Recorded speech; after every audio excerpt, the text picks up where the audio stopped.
India ਦੇ ਲਈ ਜਿਹੜਾ ਚੈਲੰਜ ਇਸ ਟਾਈਮ ਇਹ ਆ ਵੀ ਉਹ ਇਸ ਟਾਈਮ ਆਪਣੀ ਜਿਹੜੀ ਪੋਜੀਸ਼ਨ ਆਫ ਸਟਰੈਂਥ ਤੋਂ ਨਹੀਂ ਉਹ ਨੈਗੋਸ਼ੀਏਟ ਕਰ ਰਹੇ। ਉਹ ਟਰੰਪ ਉਹਨਾਂ ਦੇ ਇੱਕ ਹਿਸਾਬ ਦੇ ਨਾਲ ਇਸ ਡਰ ਦੇ ਤਹਿਤ ਜਿਹੜੀ ਉਹਨਾਂ ਦੀ ਨੈਗੋਸੀਏਸ਼ਨ ਜਿਹੜੀ ਉਹ ਕੀਤੀ ਜਾ ਰਹੀ ਆ।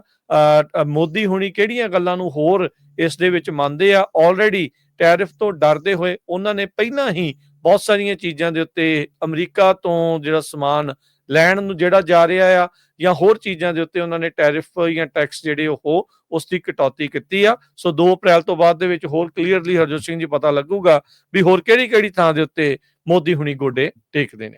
ਆਪਣੇ ਸਰੋਤਿਆਂ ਨੂੰ ਦੱਸਦੇ ਜੀ, ਜੋ ਅਮਰੀਕਾ ਦੇ ਫਾਰਮ ਪ੍ਰੋਡਕਟ ਆ ਇੰਡੀਆ ਨੂੰ ਜਾਂਦੇ ਆ, ਇੰਡੀਆ ਵਾਲੇ ਉਹਨਾਂ ਤੇ 37.7% ਟੈਰਿਫ ਲਾਉਂਦੇ ਆ, ਜਦ ਕਿ ਜਿਹੜੇ ਇੰਡੀਆ ਦੇ ਐਗਰੀਕਲਚਰ ਪ੍ਰੋਡਕਟਸ ਆ ਜਿੱਦਾਂ ਆਪਾਂ ਦੇਖਦੇ ਆ ਮਸਾਲੇ ਹੋਰ ਸਾਰਾ ਕੁਝ, ਉਹਨਾਂ ਤੇ ਸਿਰਫ ਅਮਰੀਕਾ ਵਾਲੇ 5.3% ਟੈਰਿਫ ਲਾਉਂਦੇ ਆ। ਇਹ ਦਿੱਲੀ ਬੇਸਡ ਥਿੰਕ ਟੈਂਕ ਆ ਗਲੋਬਲ ਟ੍ਰੇਡ ਰਿਸਰਚ ਇਨੀਸ਼ੀਏਟਿਵ। ਉਹਨਾਂ ਦੇ ਇੱਕ ਹੈਡ ਹੈਗੇ ਸ੍ਰੀਵਾਸਤਵਾ, ਉਹ ਕਹਿੰਦੇ ਵੀ ਅਜੇ ਸ੍ਰੀਵਾਸਤਵਾ ਕਹਿੰਦੇ ਵੀ ਇਹ ਇੱਕ ਤਰ੍ਹਾਂ ਨਾਲ ਪਲੇਇੰਗ ਫੀਲਡ ਸੇਮ ਨਹੀਂ।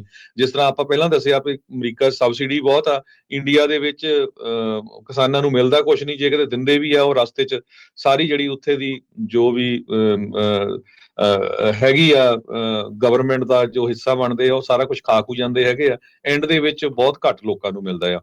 ਸੋ ਹੁਣ ਇੰਡੀਆ ਵਾਲਿਆਂ ਨੂੰ ਇਹ ਸੋਚਣਾ ਪਊਗਾ ਵੀ ਉਹਨਾਂ ਨੇ ਆਪਣੀ ਜਿਹੜੀ ਪੇਂਡੂ ਪਾਪੂਲੇਸ਼ਨ ਆ, ਰੂਰਲ ਪਾਪੂਲੇਸ਼ਨ ਆ, ਉਹਨਾਂ ਦੇ ਨਾਲ ਰਹਿਣਾ ਆ ਜਾਂ ਫਿਰ ਉਹਨਾਂ ਨੂੰ ਅਮਰੀਕਾ ਦਾ ਜਿਹੜਾ ਇੱਕ ਤਰ੍ਹਾਂ ਦੇ ਨਾਲ ਪ੍ਰੈਸ਼ਰ ਆ ਉਸ ਨੂੰ ਝੱਲਣਾ ਪਊਗਾ।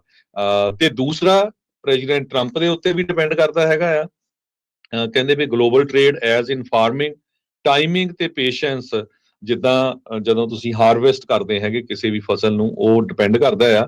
ਹੁਣ ਯੂਰੀ ਆਊਟ ਆ ਤੇ ਇਹ ਹੁਣ ਟਰੰਪ ਉਹਨਾਂ ਤੇ ਡਿਪੈਂਡ ਕਰਦਾ ਆ ਵੀ ਉਹ ਵੇਟ ਕਰਨਗੇ ਇੰਡੀਆ ਵਾਲੇ ਕੀ ਡਿਸੀਜਨ ਦਿੰਦੇ ਇਹਦੇ ਮਾਮਲੇ 'ਚ, ਜਾਂ ਫਿਰ ਉਹ 2 ਤਰੀਕ ਨੂੰ ਉਦਾਂ ਹੀ ਜਿਹੜੇ ਆ ਟੈਰਿਫ ਇੰਡੀਆ ਦੀਆਂ ਚੀਜ਼ਾਂ ਦੇ ਉੱਤੇ ਲਾਉਣ ਜਾ ਰਹੇ ਆ। ਜੀ ਬਿਲਕੁਲ।